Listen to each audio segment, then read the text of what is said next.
the most actual issues of the higher education in the world, taking into consideration the consequences of the pandemic? I think this is an enormously complex question because, let's say, if you consider the many aspects of the consequences of the pandemic, you would say, okay, people are ill. Okay, what do? We can either do research, then we get, I don't know, we do virology, we do immunology, we do some other researches. So this would be these medical and maybe sometimes also technical branches. But you could also say this is interesting because, let's say, we have been having diseases earlier. We could do medical history. Others would say, yeah, this is interesting, but there's lots of diseases. Maybe we do more healthcare. And what is the impact then on our societies? Is this something up for sociology? Or, you have a lot of different answers on triggered by the same phenomenon. And at the end, there is one question which is particularly important in a very important university. This has such a strong leg also on the economical side and the business administration side. What does this all cost? And how can we care for finances? How we can take into consideration financing, also the coping with the virus? So what was the message you tried to convey to your students? Difficult. I was indeed teaching a couple of decades ago, and this was happening in Italy. So what I learned from students, for example, was it inter alia, the language Italian, and that's a way of life as Italian students would do it in these days in comparison to because I was still also young, in comparison to the way of Austrian approaches to studies, or my personal approach to studies. What do you develop with students? So I still sometimes am missing the job at the university, I have to say, because it's exactly this kind of interaction. And of course, I think also this kind of interaction that I personally at least would miss in doing exclusively teaching on remote structures or Zoom. Насколько изучение русского языка, иностранного языка помогло вам в жизни, вообще в карьере, и как важно знать сегодня современной молодежи иностранные языки? Мне помогло просто колоссально.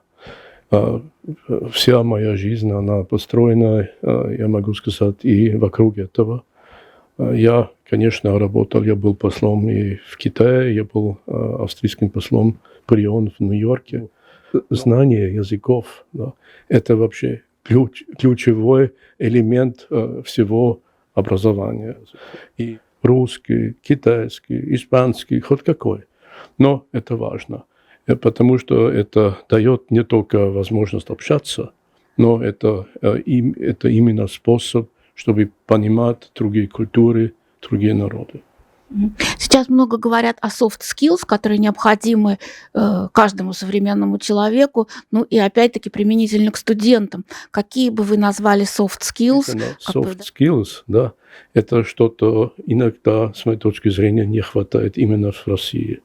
У вас есть всегда strong skills, но надо иметь soft skills в общении с людьми, и это уже большое умение слушать другого человека, открыть глаза и уши, и души, и не навязывать всегда собственное мнение, уметь и наладить отношения с другими людьми, понимая в виду их интересы, их возможности.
Как студенческие международные обмены, виртуальная мобильность, просто студенческая мобильность могут, во-первых, способствовать развитию этих навыков, и, во-вторых, вообще интернационализации высшего образования в мире? Слава Богу, что сегодня все студенты, в частности в Европе, да, имеют возможность учиться хоть 1 год в другой европейской стране. Вот эта программа Erasmus – это, конечно, чудо. Да? What can you tell about the cooperation in the higher education between Austria and Russian Federation? Yeah, we have a couple of projects. We have even at a university in Moscow a small kind of Austrian course. I think it's not offered every semester, but let's say currently we have something like a dozen, 15 students approx. That relates to a program at the university. We have also some programs in Vienna on the Wirtschaftsuniversity. This is the University of Economy, which runs some projects with universities in Moscow and also partially elsewhere. And I understand that in the early March there is upcoming a kind of fair for higher education with some Austrian universities participating.